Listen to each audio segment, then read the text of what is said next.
He spent his life fixing broken minds, until one walked into his office wearing his face. What happened next turned his own reality inside out. So, let's go back to the beginning. In the fall of 1998, Dr. Nathan Cole was the kind of man people trusted instantly. 42 years old, sharp suit, calm voice. He ran a small psychiatric clinic in downtown Boston, tucked between an old church and a law office. His patients said he had a gift, that he could pull their darkest thoughts into the light and somehow make them manageable. Nathan lived with his wife, Evelyn, in a brownstone on Beacon Hill. 2 kids in college. Weekend dinners with neighbors. Steady life. Nothing strange. Nothing to hint that his mind was already splitting down the middle. It started with a phone call. The clinic's receptionist transferred a new patient request, a man named Aaron Pike, 33. No insurance. Said he'd pay cash. Claimed he was being followed. Nathan almost declined. He was already booked solid, but something in the man's voice made him pause. Aaron sounded scared, yes, but also calm, like someone rehearsing fear rather than feeling it. The first session was supposed to be routine. Tuesday, 4 p.m. rain tapping the windows, faint smell of coffee. Aaron Pike walked in wearing a heavy coat even though the room was warm. His eyes darted from corner to corner before he sat. He told Nathan he hadn't slept in 3 days. That there was a man out there who looked exactly like him, same scar on the chin, same wedding ring, same voice. Nathan nodded, jotting notes. Delusional identification syndrome, maybe. Schizophrenia, possibly. He asked gentle questions. When did you first notice this double? Aaron said, about 2 months ago. But it's getting worse. He knows where I work. He knows what I'm thinking. Then Aaron smiled, a slow, uneasy smile. Doctor, he even knows about this office. Nathan felt a small chill but kept his tone level. How would he know that? Aaron shrugged. Maybe you told him.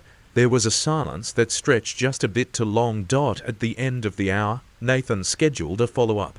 Aaron stood to leave, then placed a photograph on the desk. You might want to keep this safe, he said. It was a faded picture, a child standing in front of a red bicycle. Nathan froze. Because that photo. It was him, 8 years old, missing front tooth, same scar on the chin. When he looked up, Aaron was already at the door. That night, Nathan didn't tell his wife about the photo. He convinced himself it was coincidence, maybe a trick, a similar-looking kid.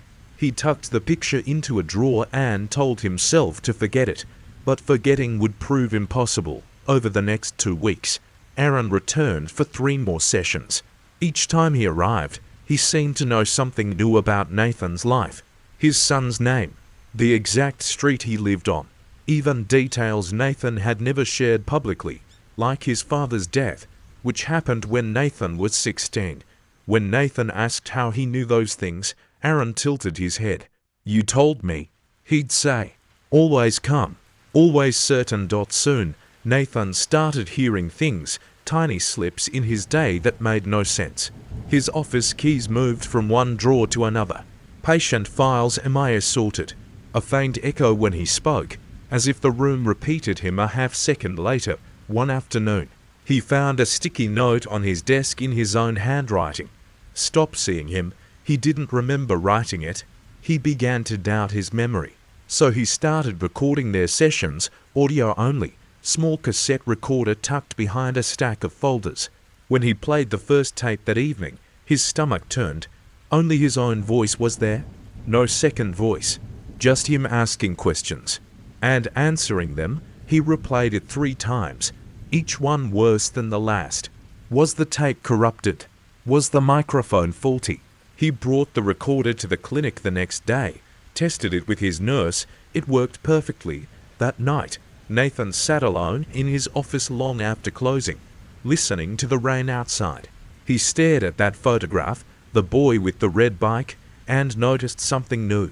In the background, barely visible through the grainy print, there was a shadow, tall, human-shaped, standing just behind the child. He looked closer and felt his pulse climb.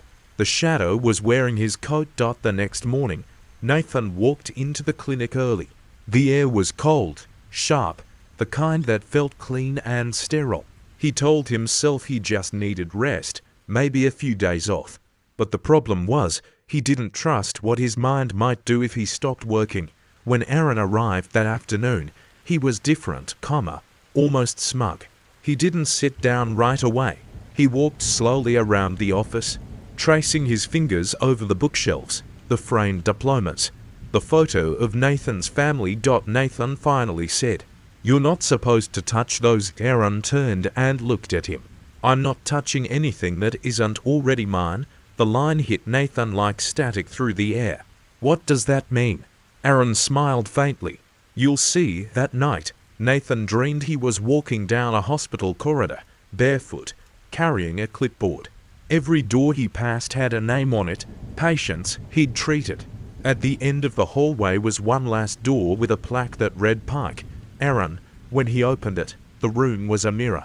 And inside it, he saw himself sitting in the chair. He woke up drenched in sweat, the sound of his own breathing echoing in the dark. Evelyn stirred beside him, half asleep, asking if he was okay. He lied, just a nightmare. But that dream didn't feel random. It felt like a memory trying to surface. The next day, Nathan called Boston PD to check if anyone named Aaron Pike had a record, maybe a psychiatric file, maybe even a missing persons report. The detective on the line paused, asked him to spell the name twice, then said, "There's no one by that name in any system we can access. Are you sure about the spelling?" Nathan hung up without answering. That evening, he went back to his files. He searched the intake forms Aaron had filled out, phone number, address, emergency contact, all fake. The address didn't exist. The number disconnected. When he pulled Aaron's initial paperwork, he froze again, because the handwriting looked like his own. Same slant, same rounded lowercase letters. He grabbed the pen on his desk and wrote the name Aaron Pike on a notepad. The loops, the spacing identical. He dropped the pen for the first time in his career. Nathan couldn't tell where his patient ended, and he began over the next week. Things got worse. His colleagues noticed he was distracted, irritable. He started misdiagnosing patients, losing track of appointments. His wife called their daughter's dorm, asking if she'd heard from her father because he'd missed a dinner reservation, something he never did. Nathan told everyone he was fine. He wasn't. He started seeing Aaron outside the office, or thought he did. A figure standing across the street, same coat, same build. Reflections in shop windows. Once, while driving home through Cambridge, he caught a glimpse of himself in the rearview mirror. Only his reflection didn't move when he turned his head. He slammed the brakes, heart pounding, staring into the glass until traffic honked behind him. When he got home, Evelyn was in the kitchen. He looked at her like a man surfacing from a nightmare. "Evie, if you ever thought I was losing my mind, would you tell me?" She laughed softly, thinking he was joking. "Nathan, you help people with that every day." He didn't answer. That night, she woke up to find him standing at the mirror in their bedroom, whispering. She couldn't make out the words, just his reflection staring straight back, unmoving. When she called his name, he turned and smiled as if nothing was wrong. The next morning, she found him sitting at the kitchen table, reading a police report. "You filed something?" she asked. Nathan nodded slowly. "I think someone's following me." She frowned. "Who?" He looked at her with hollow eyes. "Me." By mid-December, Nathan's clinic was empty. He'd cancelled all appointments except for one, Aaron Pike, for PM, final session. That day, snow blanketed the city. His secretary had gone home early, the streets silent. Nathan sat in the office, the only light coming from a single desk lamp. When the clock struck 4, the door creaked open. Aaron stepped inside, brushing snow from his coat. Nathan said quietly, "I checked the police database. You don't exist." Aaron smiled. "That's funny, because neither do you." Nathan clenched his fists. "Enough. Tell me who you are." Aaron stepped closer. "You already know." Then he reached into his pocket and placed something on the desk. Nathan's own ID badge. The one that had gone missing a week ago. Nathan's voice cracked. "How did you?" Aaron interrupted, leaning forward. "You told me to stop coming here. Remember? You wrote it down." Nathan stared at him, then at the badge, then back at the photograph of the boy on the red bike. He felt his world tilt. The edges of his vision blurred, and then, suddenly, Aaron wasn't there. The chair was empty. When Nathan came to, he was sitting in his office chair, only it was dark outside, and he had no memory of the hours in between. The lamp was still on, burning low. On the desk sat his ID badge, and beside it, a note written in his handwriting. It said, "You can't stop what's already begun." He stared at the words, his throat dry. He picked up the phone to call his wife, but when he looked down, his hand was shaking so hard the receiver slipped from his grip. He didn't go home that night. He just drove aimlessly through the back roads of Massachusetts until the snow turned the world into a quiet white blur. Somewhere between Boston and Lowell, he pulled into a rest stop and sat there in the dark, breathing shallowly, trying to make sense of what was happening to him. He thought about all the patients he'd diagnosed with schizophrenia, dissociative disorders, and delusional psychosis. He'd spent years helping them separate reality from hallucination. And now, he couldn't do that for himself. By dawn, he checked into a cheap motel under a fake name, John Allen. He told himself he just needed sleep. But when he woke up, there was something carved into the wood of the nightstand. A single word, "Aaron." He stumbled back, terrified. The front desk clerk swore no one had entered his room. That's when Nathan started recording everything, voice memos, notes, even drawings. He spoke into a small recorder, trying to document each event in case his mind was playing tricks on him. "This is day 5. I don't know if he's real anymore. If I say his name, sometimes I hear an echo, like I'm talking to myself." His handwriting began to change. In his notebook, his script slanted differently, almost like to people writing. He switched pens. It didn't help. A week later, Evelyn called the police. Nathan hadn't come home in days. His colleagues hadn't seen him. The clinic was dark. His car was gone. Detective Laura Briggs of the Boston PD Missing Persons Unit was assigned the case. She went to the clinic, walked through the empty rooms. She noticed the office door locked from the inside, and on the desk, a tape recorder still running. She pressed play. Nathan's voice came through, quiet and broken. He said I was him, that I built him to protect myself. But from what? I don't remember the first time we met. I only remember the mirror. Briggs froze. The last minute of the tape was just breathing, then a faint whisper. "He's back." 3 days later, police found Nathan's car abandoned near a frozen lake just outside Concord. The passenger seat had deep scratches, like fingernail marks. No sign of Nathan. They searched the woods for hours, nothing, until a week later, when a farmer found footprints leading to an old decommissioned state hospital, St. Anthony's, closed since 1993. Inside, on the second floor, they found Nathan, alive, disoriented, sitting in front of a broken mirror. He was mumbling softly to his reflection. When they brought him in, he kept saying, "It wasn't me. He killed them." Detective Briggs asked, "Who, Nathan?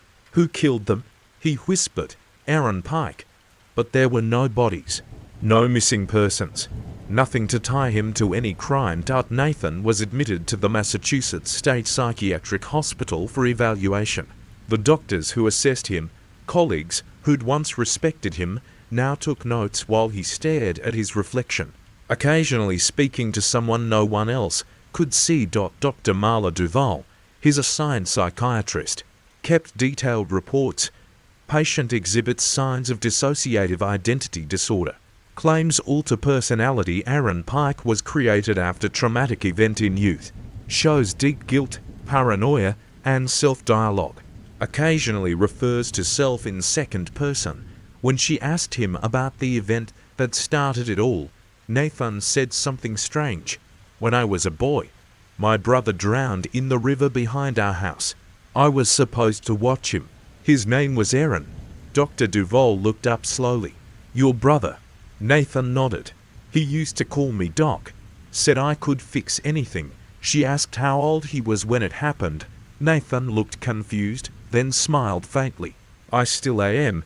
A week into treatment. The hospital security cameras caught something chilling. At 2:13 a.m. Nathan got up from his bed, walked to the corner of the room, and began speaking as if someone else was standing there. He said, "You wanted control, didn't you? You wanted me to feel it." Then his voice shifted deeper, colder, and he replied to himself, "You left me to die. I just came back to finish the job," he screamed. When staff arrived, the mirror on the wall was shattered, glass embedded in his hands. Detective Briggs reviewed the footage later and asked the staff, did anyone ever check if he really had a brother? They did, and they found something, a record from 1978, when Nathan was 10 years old. His younger brother, Aaron Cole, had drowned in the Merrimack River, no foul play. Accidental death. Briggs asked for the police photos from that year. When she opened the file, her breath caught, because the child in the picture, the one who drowned, looked exactly like Nathan's daughter, Lily. That night, she called Dr. Duval. Are you sure he's safe to keep in general population? Dr. Duval hesitated. Why? Briggs said, because if Aaron's not real, he's going to make him real. After the incident with the shattered mirror, the hospital moved Nathan to the isolation wing. He didn't protest. He just asked for paper and a pen. For 3 days, he wrote almost non-stop. When the nurses changed his bandages, they found little lines of ink up and down his arms, as if he'd run out of paper and kept going. When Dr. Duval came in, he looked at her like she was the last person left on earth. I have to tell you the story, he said. Before he does, she nodded for him to begin. Nathan told her that after his brother drowned, he blamed himself every single day. Their parents never spoke of it again. His mother shut down. His father drank. So Nathan did what he thought would help. He erased Aaron from his memory. He threw out the photos, the drawings, even the toys they'd shared. He trained his brain to forget, and it worked for almost 40 years, until one day, in the middle of a routine therapy session, a man introduced himself as Aaron Pike, using his brother's first name and their childhood street, Pike Road, as the last. That's when something in Nathan's brain cracked open. He wasn't a patient, Nathan whispered. He was the part of me that never forgave myself. Dr. Duval wrote quickly. You created him. Nathan shook his head. No, I remembered him. He said the more he talked to Aaron, the more that guilt came back, the water, the screaming, the image of his brother slipping under while Nathan stood frozen. And when Aaron started accusing him in those sessions, you killed me. It wasn't hypnosis. It was memory. Dr. Duval pushed gently. What happened in the church, Nathan? He blinked. What church? She explained. 2 months before his breakdown, an abandoned church near his old family home had burned down. Inside, police had found traces of blood and a melted ID badge. Nathan stared at her blankly. That wasn't supposed to happen. He said he went there to perform a cleansing. He'd been hearing Aaron's voice, telling him to confess where it all began.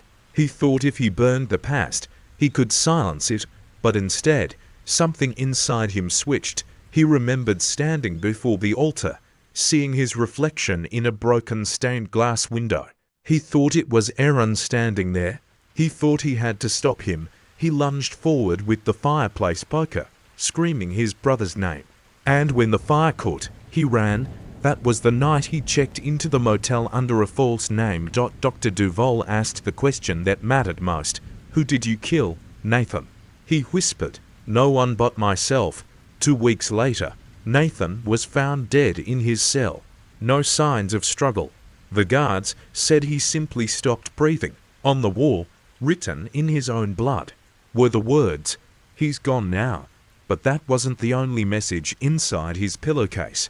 Folded neatly was the letter he'd written, addressed to Detective Briggs. It read, Detective, if you're reading this, you've probably found the body at the church. You'll wonder who it belongs to. You'll think it's Aaron Pike, but it's not. It's the part of me that wanted to forget. I tried to kill my guilt, but it wore my brother's face. Please tell my wife and daughter I loved them, even when I couldn't tell what love was. Tell them the mirror is finally quiet. He signed it Nathan Cole, MD. The state medical examiner later confirmed the remains found in the church matched Nathan's DNA. The fire had destroyed most evidence, but the timeline made it impossible for anyone else to have been there. Detective Briggs closed the file, though she kept a copy of the letter on her desk for months. One night, long after the case was over, she visited the burned-out church. The snow had begun to fall again, soft and silent. She stepped inside the ruins, shining her flashlight across the cracked floorboards. Something glittered back at her, a shard of mirror, half buried in ash. When she leaned down to pick it up, she saw her reflection, and for a split second, she thought it smiled. The case of Dr. Nathan Cole was officially ruled a death by self-inflicted trauma associated with a dissociative psychotic break. But to this day, staff at the old St. Anthony's Hospital say that on cold nights, when the lights flicker in the observation ward, you can hear someone whispering softly to his reflection, a man asking for forgiveness from the brother he never meant to kill. If this story gave you chills, take a second to hit that like button. It really helps the channel grow. And if you want to hear what happens next in The Man Who Spoke to His Reflection, make sure you subscribe and turn on notifications, because part 2 will take this story somewhere you will not expect. Drop a comment below. What do you think was really happening to Dr. Cole? Was Aaron real? Or was Nathan talking to something else entirely?